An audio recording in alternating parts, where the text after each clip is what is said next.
박영록 변리사님께서 충분히 이 전반적인 내용을 다 말씀해 주셨기 때문에 저는 이제 특허법 공부 방법론 위주로 일단 설명을 드리고 또 제가 추가적으로 하고 싶은 말 있으면 하도록 하겠습니다. 일단 다들 민법은 공부하셨나요? 혹시 민법도 아직까지 안 들으신 분 계신가요? 다들 다 민법은 들으셨고. 근데 이제 민법은 실체법입니다. 그래서 오로지 권리 의무만 규율하고 있고 이 권리 의무의 이행 방법 또는 집행 방법 같은 경우에는 민소법이라는 소위 민사소송법이라는 그 절차법에 따로 규정이 되어 있습니다. 즉 권리 의무와 그다음에 그 이행, 집행이 완전히 분리되어 있어요. 근데 특허법은요. 이게 권리 의무를 규율함과 동시에 거기에 대한 절차까지 한 번에 들어있는 절차법과 실체법을 함께 포괄하는 그러한 규정입니다. 여러분 민법 같은 경우에는 특히 우리 실생활과 관련되어 있는 부분이다 보니까 처음에 강사님도 되게 쉽게 설명하시고 여러분들도 그래 이렇게 하는 게 맞지 하면서 직관적으로 좀 이해를 하셨을 거예요. 근데 특허법은 이게 절차에 의해서 권리 의무가 발생하고 또 발생하는 권리 의무에 대해서 새로운 절차가 발생하다 보니까 되게 생소합니다. 여러분들은 실체법만 배우셨는데 근데 갑자기 절차를 하려니까 되게 헷갈리고 또 생소하고 또 특허 자체가 평소에 우리가 접하지 않은 그러한 분야란 말이에요. 민법은 여러분들께서 잘 배우셨겠지만 우리가 실생활에서 충분히 살아가는 그러한 영역에 대한 부분이 있다 보니까 쉽게 이해할 수 있는데 특허법은 여러분들께서 지금 이제 다 대부분 공학을 학습하고 계시겠지만 실제 공학 기술을 접한 적은 없잖아요. 여러분 실제 설계하고 만들고 그런 거를 이행해 본 적이 없잖아요. 근데 특허는 여러분들께서 그 부분에 대한 법률을 다루는 거다 보니까 되게 처음에 어려워요. 기술과 법이 접합되어 있다 보니까 또 절차까지 접합되어 있다 보니까 민법은 여러분들께서 판례를 읽으실 때 그냥 이해하시면서 넘어갈 수 있는데 특허는 판례 자체가 되게 추상적이고 불리하고 아까 이제 박영록 변리사님이 말씀하신 것처럼 힌지 이런 이상한 용어가 나와버려요. 그렇다 보니까 여러분들께서 민법은 이제 마무리 했을 때 기분 좋게 변리소 공부 별거 없구나 이렇게 이제 생각하고 자 이제 특허법을 시작해야지 하는 순간 이제 뭐지? 왜 이리가 안 되지? 이게 맞나? 내가 잘하는 게 맞나? 이제 갑자기 이런 생각이 들어버리는 거예요.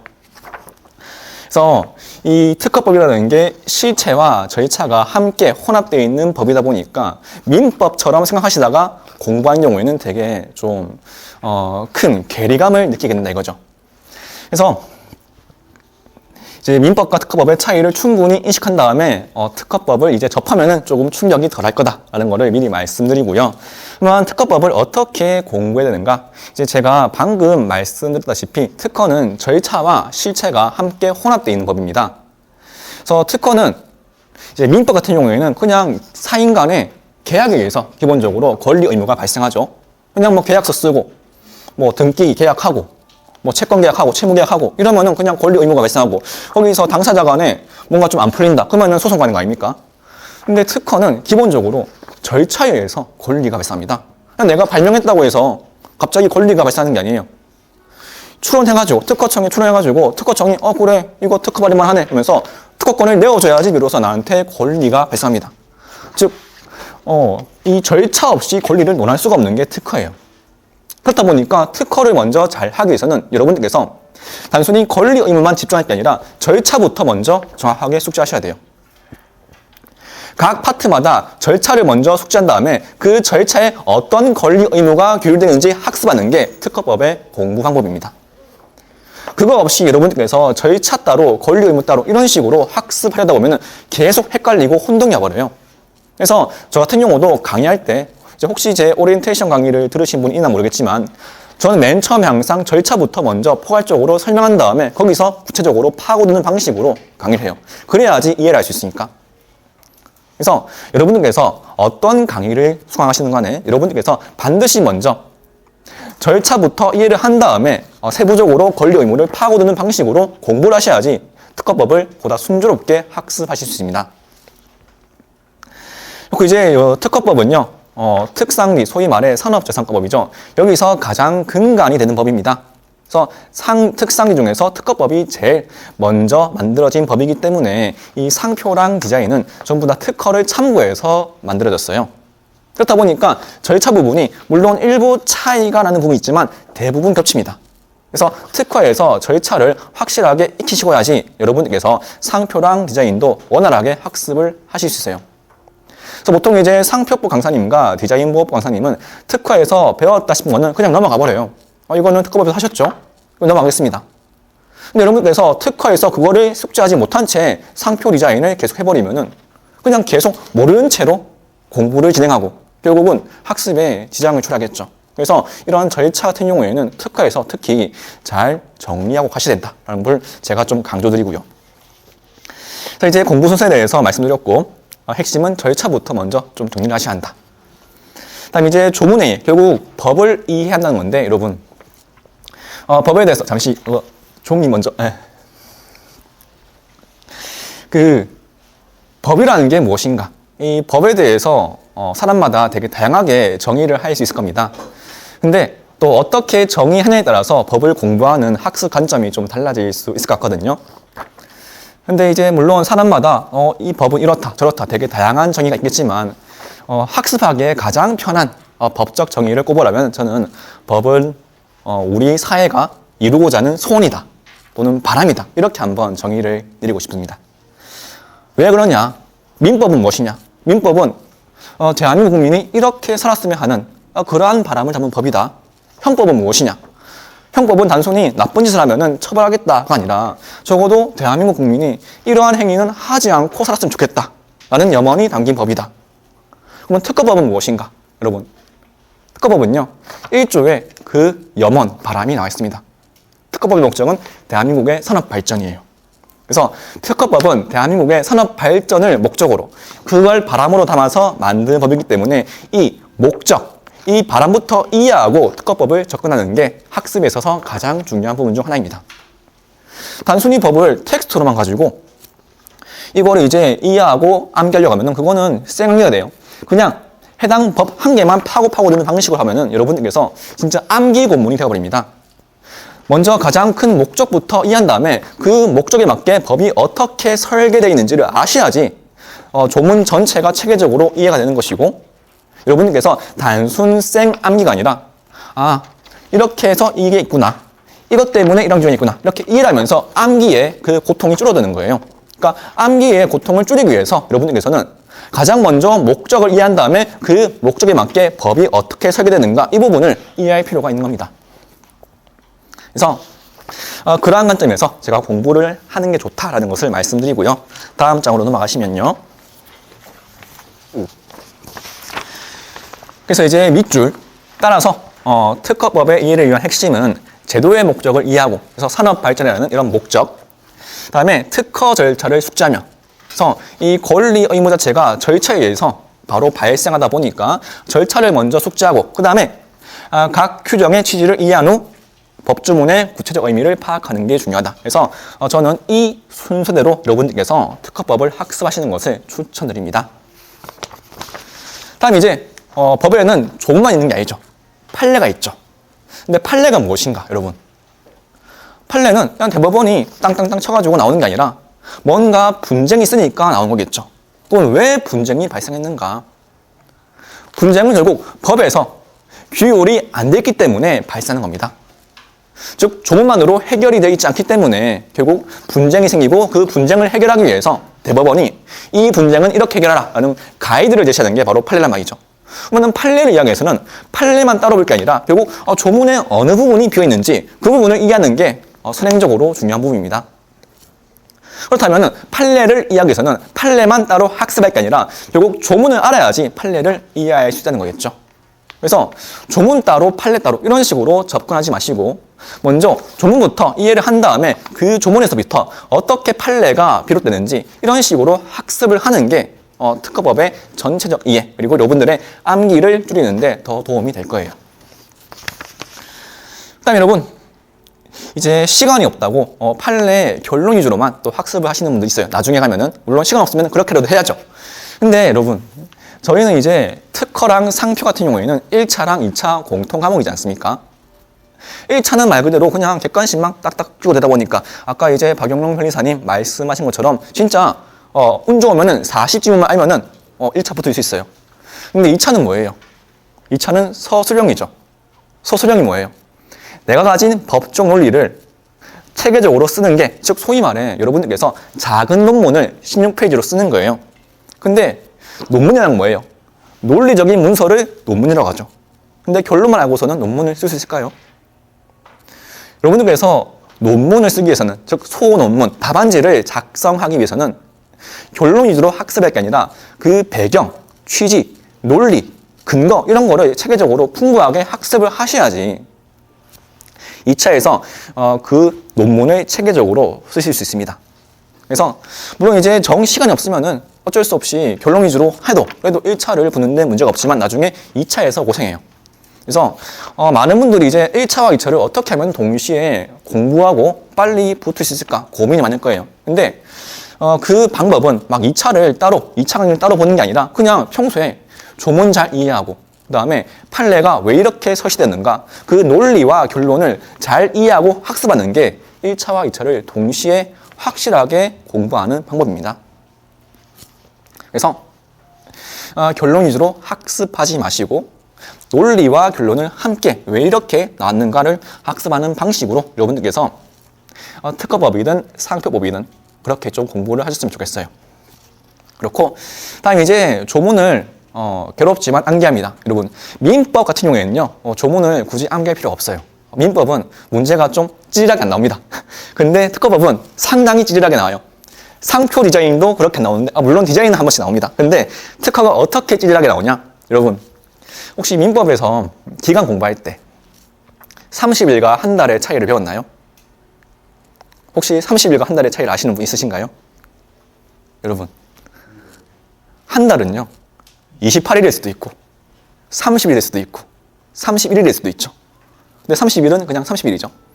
특허법에 이런 기간이 되게 많이 포함되어 있거든요. 보통 절차법은 기간이 핵심입니다. 그래서 기간이 되게 많이 기록되어 있는데 근데 시험에서 한 달로 되는 거를 30일로 바꿔서 냅니다. 그래서 이게 맞았는지 틀렸는지 맞추라고 해요. 또는 이제 조문 말미에 해야 한다랑 할 수 있다라는 그런 부분을 바꿔서 냅니다. 예를 들어 조문 말미에 해야 한다라 되어 있는 거를 실제 시험에는 할 수 있도록 바꿔서 이게 종호를 가리게 한던가. 되게 이제 사소한 단어 하나만 바꿔가지고 이게 이제 맞는지 틀렸는지 이걸 맞추라고 해요. 근데 그거는 이 해의 영역이 아니에요. 그거는 어쩔 수 없이 암기를 해야만이 풀 수 있는 문제입니다. 그렇다 보니까 어쩔 수 없이 이제 특상은 조문을 암기해야 되는 부분이 있고 또 2차에서는 답안지를 작성해야죠. 그래서 2차에서 답안지를 작성하기 위해서 주요 조문은 여러분들께서 다 암기를 하고 계셔야 돼요. 그래서 1차, 2차 공부가 따로 있는 게 아니라 결국 조문 암기라는 게 1차, 2차를 함께 같이 공부하는 가장 효율적인 방법입니다. 그래서 제가 이제 처음에 그 강의에서 오리엔테이션 할 때 좀 세게 말하는 부분이 특상 시험 전까지 조문 암기 다 못할 경우에 시험 붙을 생각하지 마라. 반드시 이거 다 암기가 돼 있어야지 시험에 붙는다. 라고 제가 늘 강조합니다. 근데 이거를 반대로 말하자면은 여러분들께서 특상이 조문 암기가 다 돼 있으면은 여러분들은 시험에 붙는다는 거예요. 그래서 일단 여러분들께서 한 달에 1회독을 목표로 조문 암기를 꾸준히 해 가시는 거를 제가 좀 강조드리겠습니다. 혼자서 하기 힘들기 때문에 보통 온라인으로 카카오톡으로 스터디를 만들어 가지고 병행하시는 거를 제가 권장드려요. 그래서 다른 분은 모르겠지만 저는 특상 조문은 이건 무조건 해야 한다라고 꼭 강조드립니다. 다음 이제 기출 연습이죠. 그래서 조문과 판례를 학습했으면 기출을 연습해야 되는데 특허법 같은 경우에는 이미 기출이 엄청 많이 쌓였어요. 그래서 이번에 나온 이제 제 객관식 같은 경우에도 기출 문제만 거의 600문제입니다. 그러니까 따로 이제 여러분들께서 어떤 사설 객관식, 그러니까 강사가 만든 객관식 이런 거를 볼 필요가 없어요. 그러니까 기출 연습하고 그다음에 조문 암기하고 기본서 해석하면은 여러분들께서 전부 다 특허법 20개 맞출 수 있습니다. 제가 그거는 자신 있게 말씀드릴게요.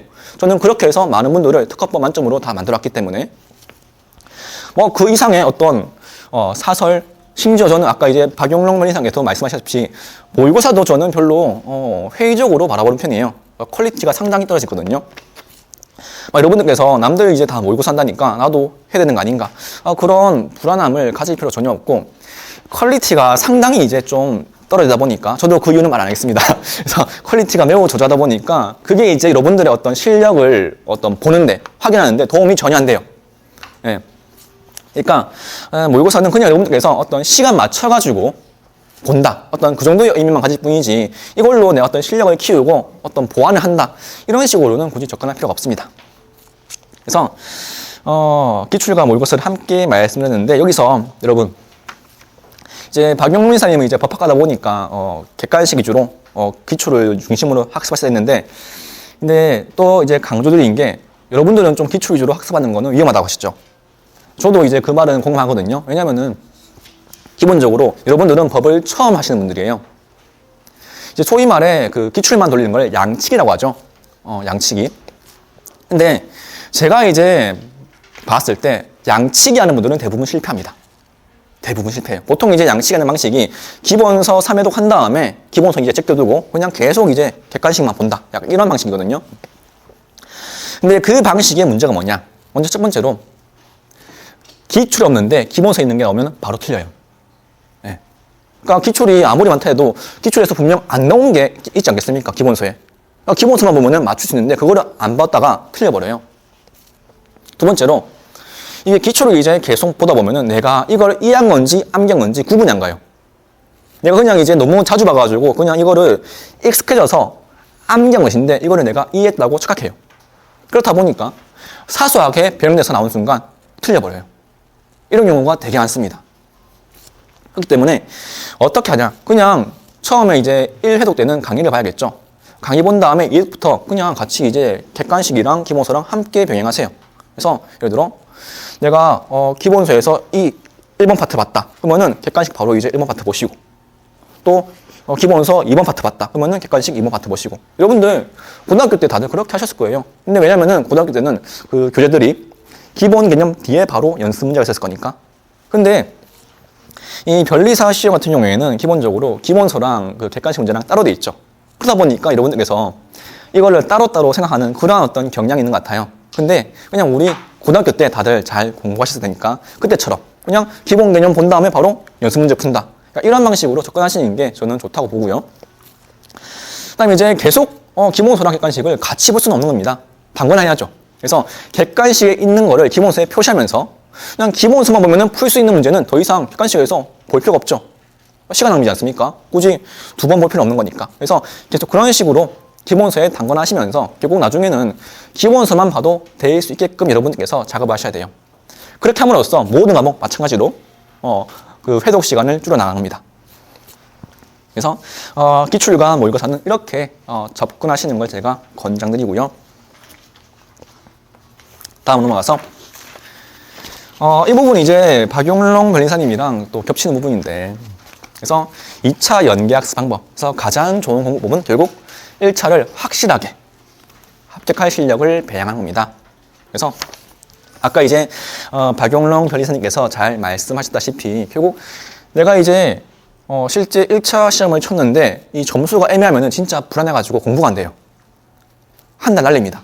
그래서 제가 이거는 더 이상 이제 말할 필요가 없으니까 짧게 말할 건데 그래서 이 합격할 실력을 확실하게 기르는 게 여러분들께서 오히려 2차 합격에 더 빨리 다루는 길입니다. 그래서 좌고 우면하지 말고 그냥 확실하게 1차를 합격할 그런 실력을 배양하자. 그런데 내가 이제 너무 열심히 해가지고 시간 남는다. 나는 2차도 접하고 싶다. 그러면은 민수법을 공부할 것인가? 여러분 많은 분들이 이제 동차를 목표로 하고 있지만 현실적으로 봤을 때 동차가 되는 분들은 진짜 1000명 중 1명꼴입니다. 생동차는. 대부분이 이제 제시했다가 바로 그 다음에 붙는 그런 경우는 이제 소위 말해 부진정 동차라고 하는데 동차하면 대부분 그런 경우이고 생동차는 별로 없어요. 근데 많은 분들이 이제 그 생동차를 노리면서 민수법을 공부하시다가 대부분은 1차 떨어져요. 왜냐? 민수법은 1차랑은 전혀 관련 없죠. 완전히 별개 과목이지 않습니까? 근데 이제 민수법을 하다 보면 결국 1차 공부에 그 소홀함이 발생해요. 네. 그 소홀함 때문에 여러분들께서 만약에 혹시라도 1차 떨어지면은 어떻게 돼요? 1년이 다 날아가죠. 내가 이제 빠르게 하려고 했던 노력이 오히려 나를 더 옥죄이는 나의 1년을 날려버리는 그런 불합리한 결과로 발생하죠. 여러분 한번 이 생각을 해보셔야 합니다. 우리가 매해 변리사 시험 1차 3,000명 정도 치는데 여기서 초시생이 몇 명일 것 같아요? 여러분 초시생은 이제 학원 강의 어떤 그 기본 강의를 수강하는 그런 인원을 봤을 때 보통 1200명 내외예요. 주생은 1200명 내외. 그러면은 나머지 1800명은 적어도 최소 제시 이상입니다. 그러니까 제시 또는 뭐 기덕치고 떨어져서 삼시 하시는 분들. 그럼 여러분들은 최소 2년 이상 하신 분들이랑 붙어가지고 600명 안에 들어야 되는데 여러분들께서 딴 거 민소법까지 공부하시면서 이분들과 경쟁한다? 그거는 페널티예요, 여러분들. 여러분께서 이 부분을 좀 고려할 필요가 있습니다. 단순히 내가 3,000명에서 600만 원에 들어야지 이게 아니라 적어도 2년 이상 공부한 2,000명들과 내가 붙어야 되는데 거기서 내가 확실하게 600만 원에 붙으려면 어떻게 되는가? 한번 이러한 관점에서 여러분들께서 생각해 보신다면 민소법을 공부할 여유가 생길까? 한번 의문을 가져보세요. 내가 과연 진짜 민소법을 공부해도 될까? 그래서 개인적으로는 민소법을 공부하기보다는 차라리 특허 상표에보다 집중하자. 특허 상표에 대해서 조문을 암기하는가, 아니면은 판례를 좀 더 숙지한다는가, 아니면은 정 2차를 공부하고 싶으면은 판례 강의를 들으세요. 판례 강의를. 특허권 상표권 판례 강의를 수강하세요. 1차랑 2차의 그 판례 차이가 뭐냐? 여러분, 1차는요.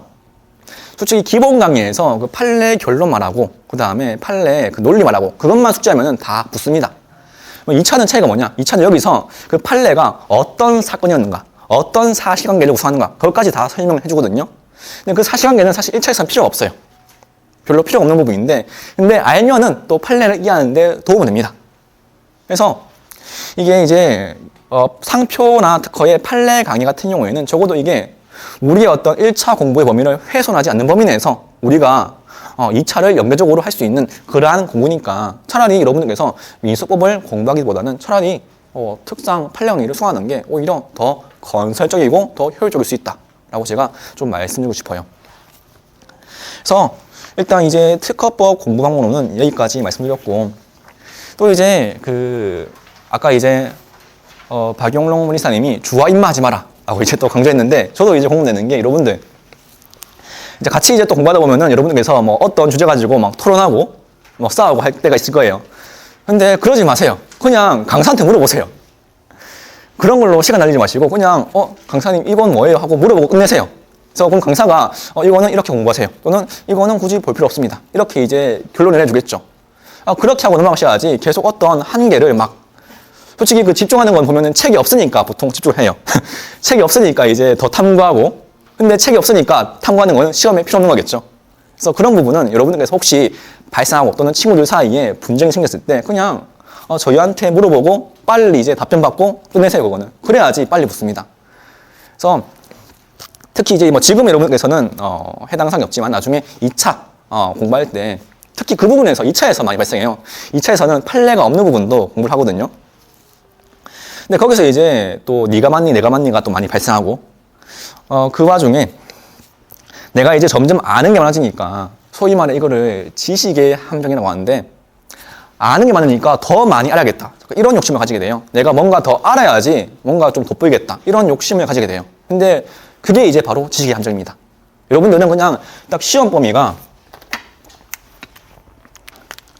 만약에 이 정도라면은 우리는 안전적으로 그냥 딱 이 정도만 준비하면 되는 거예요. 이 정도만. 한 번씩 이제 이렇게 튀어나오는 게 시험에 났다고 해가지고 1억까지 대비하려고 하면 어떻게 돼요? 시험 범위가 이렇게 돼버려요. 이러면은 결국 여기에 집중을 하지 못하겠죠. 우리는 여기에 집중만 해도 충분히 붙을 수 있는데, 근데 가끔씩 한 번씩 이상하게 튀어나왔다고 해가지고 그걸 자꾸 이게 1억까지 대비하겠다 싶으면은 이것만 대비되는 게 아니란 말이에요. 이거를 대비하기 위해서 이와 유사한 것도 다 이렇게 대비를 하게 돼버려서 여러분들께서 강약 조절이 전혀 안 되고 결국은 이제 이도 저도 아니게 되는 그러한 공부가 됩니다. 그래서 이런 부분이 발생했을 때 그냥 강사한테 물어보고 어떻게 할까요? 물어보고 이거는 하세요, 이건 하지 마세요 하고 그냥 넘어가세요. 여러분들께서 고민하지 마시고. 기본적으로 1차건, 2차건 여러분들께서 학습해야 할 거는 기초 중심으로 딱 이만큼만 포지션을 잡아가지고 이것만 정확하게 공부하는 것. 이게 이제 빠른 합격의 핵심이라고 제가 강조드릴게요.